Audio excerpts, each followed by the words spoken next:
Bonjour à tous et bienvenue dans cette nouvelle vidéo. Aujourd'hui on se retrouve pour une pierre qu'on appelle l'arvikite ou également labradorite noire. Donc la larvikite ou labradorite noire, c'est cette pierre-ci. Donc il y a une personne qui m'a redemandé de faire une vidéo sur la larvikite ou labradorite noire. Donc la larvikite, c'est cette pierre-ci et c'est une labradorite en fait. Enfin, elle fait partie de la famille des labradorites, d'accord, sauf qu'elle est noire. Donc elle va avoir une protection euh, qui va être beaucoup plus forte en fait que les labradorites traditionnels.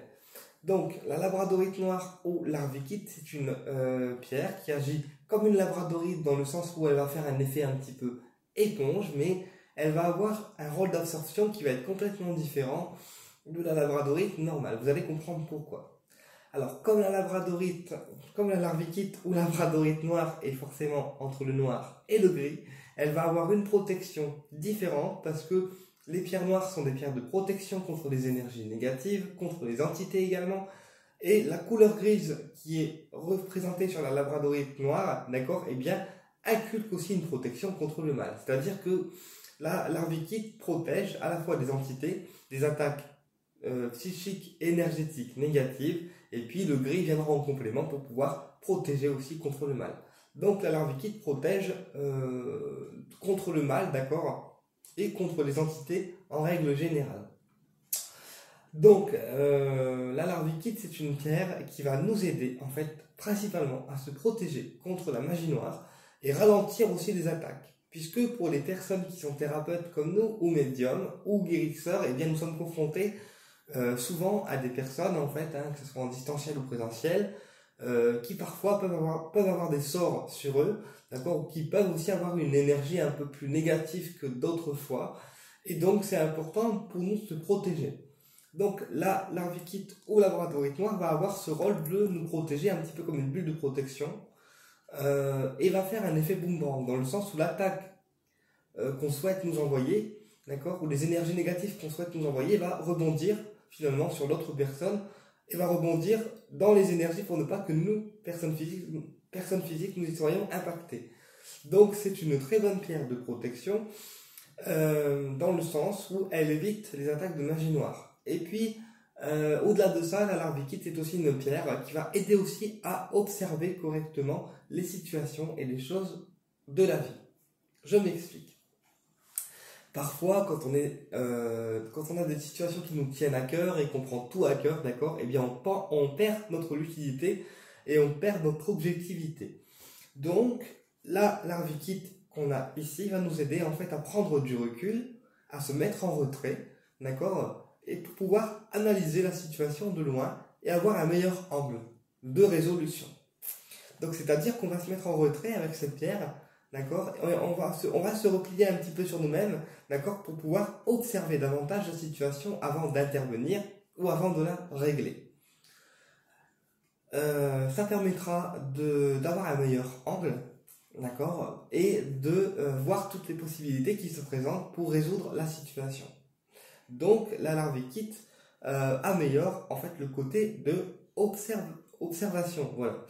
Donc elle permet d'observer clairement les choses. Et puis la larvikite améliorera aussi votre clairvoyance puisque comme c'est une pierre qui protège des attaques, qui protège des entités, vous n'aurez pas de risque d'être attaqué. Et donc le troisième œil, tout ce qui va être dans le domaine de la médiumnité va forcément en fait circuler et s'activer plus facilement, tout simplement.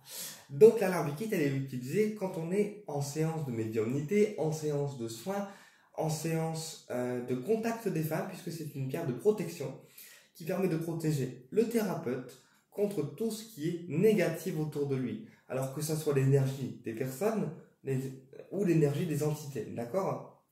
Puisque la larvikite a une protection contre les énergies des personnes, type jalousie, agressivité, méchanceté, et a aussi une protection qui va être en fait plus astralement, en fait, plus au niveau des entités, du bas astral, etc. Donc la larvikite, mon expérience personnelle avec elle, en fait, moi je l'ai utilisée quand je me suis formé au dégagement. C'est-à-dire que en 2015 à peu près, 2015-2016, je me suis formé au dégagement d'entités et de lieux parce que c'est une technique que j'ai apprise euh, grâce à Marie-Hélène Vaillant, qui est ma formatrice principale, c'est-à-dire que c'est grâce à elle que j'ai appris finalement toutes les techniques de nettoyage. Voilà, je ne le cache pas, hein. Durant la formation, donc on apprend un petit peu tous les protocoles de nettoyage, que ce soit sur nous, les gens, les animaux, les lieux, les passages d'âme, les protocoles un petit peu plus spécifiques, comment protéger un lieu, etc. Et dans cette formation a été donnée cette pierre de protection qu'on appelle l'Arvikit, qui sert en fait à se protéger de la magie noire. Donc j'ai commencé à la porter quand j'ai débuté mes séances de dégagement présentiel, parce que pratiquer sur soi c'est bien, donc on pratique durant un mois, d'accord, sur soi, thérapeute, avant de pratiquer sur les autres, pour avoir une expérience un petit peu globale de la formation, un petit peu comme une pierre. On la porte et on en déduit une expérience personnelle qui va être propre à chacun. Et bien pour les formations en nettoyage énergétique, c'est la même chose. On pratique sur nous et on déduit des expériences qui vont être propres à chaque élève à chaque fois. D'accord? Et ça, c'est pour toutes les formations pareil. Donc la Larvikit, j'ai commencé à la porter quand j'ai fait des séances de nettoyage et de dégagement pour voir un petit peu comment je me sentais avec cette pierre. D'accord? Et comment ça se passait. Donc la première Larvikit, elle a quand même pris beaucoup d'entités sur moi parce que je faisais des dégagements, quand même pas mal de dégagements et des dégagements à répétition. Et parfois, je me confrontais aussi à de grosses entités que les gens avaient. La Larvikit, à force de prendre, elle s'est cassée en fait. Donc j'ai dû en recommander une deuxième chez Billy à Carmanissa. Et cette magnifique Larvikit, depuis que je l'ai, elle me suit partout. Alors il faut savoir que Billy, c'est quelqu'un qui a une énergie de malade. C'est un thérapeute de lumière, donc forcément ses pierres sont comme lui en fait. Ces pierres, ce sont des pierres qui sont lumineuses, donc du coup, c'est pour ça qu'elle n'explose jamais. Donc c'est une Larvikit, celle-ci qui tient beaucoup plus la charge que celle que j'avais avant. Et puis comme c'est une Larvikit, elle est donc comme la labradorite. Elle a donc besoin d'être entretenue régulièrement, je dirais, avant et après chaque séance pour être sûr que la mémoire de la pierre soit remise en fait à zéro. Donc à chaque dégagement, à chaque nettoyage que je faisais avant, parce que maintenant je ne pratique plus, eh bien je portais cette Larvikit, d'accord, combinée à une tourmaline que je portais en version pierre roulée dans la poche, ok, pour encore plus renforcer le côté protection du thérapeute, donc de moi. Et puis on peut combiner aussi la Larvikit avec l'obsidienne céleste, parce que c'est une pierre de protection également qui protège des entités, de l'agressivité des gens, et c'est une pierre qui va vraiment nous protéger au niveau spirituel. Donc elle va aider en fait l'obsidienne céleste en complément avec la Larvikit à atteindre des plans spirituels qui vont être lumineux en fait, de ne pas atteindre, je dirais, les plans du mal. Voilà, tout simplement. Donc moi la Larvikit, j'utilise quand je fais un soin, voilà, ou quand je me nettoie. De certaines pollutions énergétiques que j'ai pu avoir durant les séances. Voilà, parce qu'en fait, comme on est thérapeute, il faut savoir que on apprend en fait au fur et à mesure du dégagement à ressentir les énergies des gens. C'est-à-dire qu'on ressent s'ils sont pollués, on ressent à combien de pourcents ils sont pollués, tu vois. Et tout ceci c'est un ressenti interne, puisque à force de travailler avec le dégagement, les archanges, les rayons, etc., eh bien on a une sensibilité qui s'ouvre en nous en fait, et on est capable après, à force de pratique, de ressentir les énergies des gens, de ressentir aussi ce qu'ils ont sur eux, de ressentir également à combien de pourcents ils sont pollués, d'accord, sans forcément avoir besoin de baromètre de pollution. Voilà, tout simplement. Parce que plus on pratique le dégagement, plus on a nos sens énergétiquement qui s'affinent en fait, tu vois. Donc voilà. Donc la Larvikit, j'utilise dans ce sens-là. Maintenant, comme on est thérapeute, on ressent les énergies des gens en présentiel, donc on ressent ce qu'ils ont sur eux, s'ils vont bien, s'ils vont mal, s'ils ont été attaqués ou pas, et puis surtout si l'attaque est encore là ou si l'attaque a été retirée. Ça, c'est des choses que nous, en fait, médiums, on ressent. tu vois. Et puis pareil, à distance, c'est la même chose. À distance, quand je consulte une personne à distance, c'est-à-dire que j'ai mon antenne, ma connexion énergétique qui se met en place, parce que la personne est au bout du fil, donc je me canalise à sa voix, je me canalise à son énergie à elle, et donc si la personne est polluée, toutes les pollutions énergétiques que la personne a sur elle, eh bien, ils reviennent sur moi puisque je suis en connexion avec elle, donc les entités me voient, d'accord? Ils voient ma lumière, et donc c'est ce qui explique que si je ne porte pas de pierre sur moi, eh bien les entités peuvent m'atteindre en fait facilement, ok?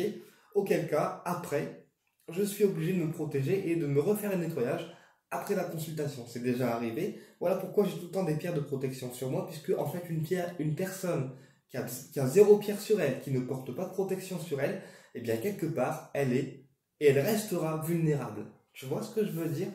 Alors vous allez me dire comment reconnaître une personne qui a de la magie noire sur elle. Alors déjà, elle va être très agressive, elle va être très fatiguée, elle va avoir des douleurs physiques qui vont être inexpliquées, des douleurs corporelles qui vont être inexpliquées, des choses au niveau des maladies qui vont pas être trouvées par la médecine physique. Donc ça veut dire que les médecins physiques ne trouveront rien, aucun traitement, aucune solution, d'accord, et aucun remède, je dirais, aux problèmes de santé de la personne.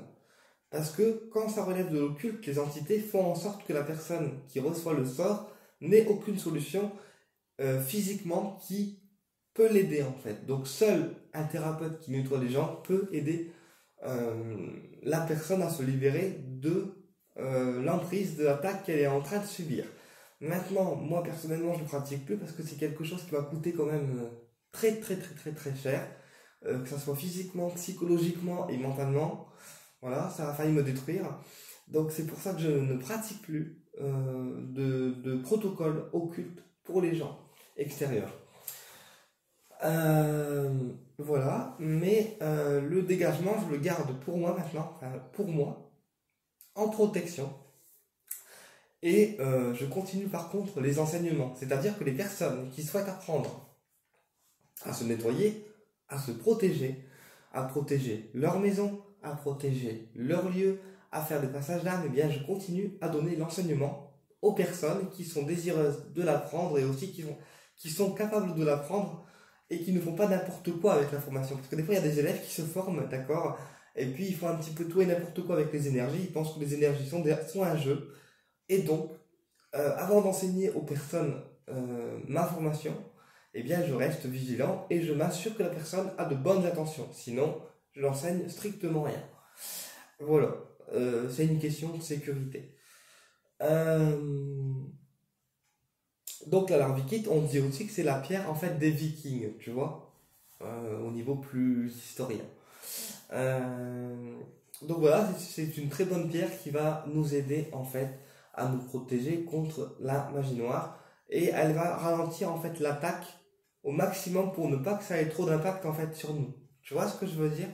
Alors je dirais que c'est différent de la tourmaline parce qu'en fait la tourmaline c'est une pierre noire, elle a donc ce même rôle de protection contre la magie noire et contre les entités. La tourmaline, elle va nous protéger plus de manière instantanée. C'est-à-dire que la tourmaline, quand il y a quelqu'un qui parle sur toi, qui est médisant sur toi, ou qui te lance une attaque, la tourmaline la réfléchit tout de suite et la réceptionne tout de suite avant toi. Tu vois? Donc la tourmaline, elle fait un bouclier instantané. La larvikite, elle va avoir plus des énergies d'éponge, dans le sens où elle va absorber l'attaque, l'éponger, d'accord? Mais ça va être beaucoup moins rapide que la tourmaline noire. Mais n'empêche que sa force énergétique au niveau de son énergie, elle combat quand même parfaitement les forces du mal. C'est juste qu'au niveau du bouclier, eh bien, il mettra plus de temps à agir au niveau de la larvikite. Voilà, tout simplement. Donc, qu'est-ce que je voulais vous dire? Voilà. Et puis aussi, une personne qui est sous emprise de magie noire, eh bien, c'est une personne qui, face à vous, va avoir envie de dormir, va avoir envie de bâiller, va pas être bien, elle va avoir envie de partir. Voilà. Et c'est des signes qui nous montrent à nous thérapeutes que la personne est sous emprise de magie noire. Ok? Auquel cas, dans les cartes, lors d'une voyance, quand je vais faire une voyance à quelqu'un, et bien dans les cartes, je vais voir l'attaque de magie noire. Parce que dans les cartes, on me montre aussi, par exemple, si les personnes ont de la magie noire sur eux, s'ils ont par qui ça a été lancé. Donc j'aurai pas les prénoms des personnes qui vous ont lancé le sort, mais j'aurai des descriptions physiques. Par exemple, une femme brune, un homme brun, un jeune homme blond, un vieux monsieur. Tu vois, je vais avoir des descriptions physiques par rapport à la personne qui va être responsable du sort, mais j'aurai pas de nom, pas de précision au niveau du nom, pas de précision par rapport à ce qui a été fait. Alors au niveau des précisions du sort, d'accord, eh bien je les reçois juste par flash en fait. C'est des flashs que j'ai et je vais vous dire voilà, c'est un sort qui a été exécuté de telle façon, de telle façon, de telle façon, tu vois. Mais voilà, j'aurai pas de précision au niveau des détails physiques par rapport à la personne qui vous a envoûté. Donc voilà, je conseille la Larvikit aux personnes qui débutent en dégagement ou qui pratiquent déjà le dégagement depuis un certain temps pour pouvoir se protéger davantage, combiné à l'obsidienne œil céleste et la tourmaline noire. Ok. Et puis la Larvikit, comme c'est une pierre noire, elle a donc le même rôle que les autres pierres noires, c'est-à-dire que les pierres noires, ce sont des pierres de protection, mais à la fois aussi des pierres de prise de conscience, parce que les pierres noires activent aussi le subconscient et facilitent aussi les prises de conscience. Donc, c'est-à-dire que tout ce qui est bloqué, en fait, en nous, dans notre conscient, eh bien, les pierres noires vont le débloquer et vont permettre à la conscience de pouvoir l'extérioriser, c'est-à-dire de pouvoir avoir un nettoyage, en fait, de la conscience, tout simplement. Et donc c'est pour ça que les gens qui ont des pierres noires, parfois, selon leur caractère, selon leurs énergies, ont du mal avec les pierres noires, parce que ce sont des pierres qui débloquent, de déblocage, mais ce sont aussi des pierres de prise de conscience. Donc selon si on est prêt ou pas à activer des prises de conscience, c'est ce qui va créer que on ait plus de mal à supporter certaines pierres noires que d'autres, tu vois. Et comme j'expliquais, pour les pierres noires, il est bien de combiner la Larvikit avec une pierre de couleur parce que au moins on garde un équilibre au niveau des couleurs et c'est moins fort à supporter pour la personne humaine. Ok? Le noir est moins fort à supporter pour la personne humaine.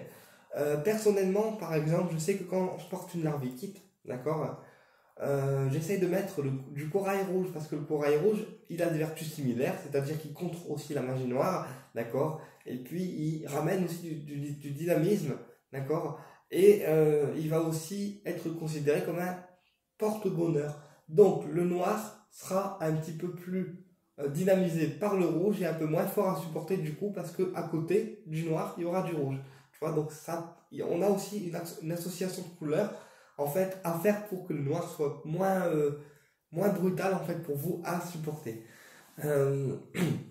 Voilà. Bon, alors ça peut être du corail rouge ou ça peut être une labradorite, tu vois, parce que comme le noir c'est une couleur de prise de conscience, et bien avec les pierres noires on a tendance à se renfermer en fait sur soi-même et se replier sur soi-même, d'accord. Et la labradorite va ouvrir le côté social, c'est-à-dire que on se protège, on prend du recul, d'accord, on met des pierres noires, d'accord, mais il faut aussi garder une certaine ouverture.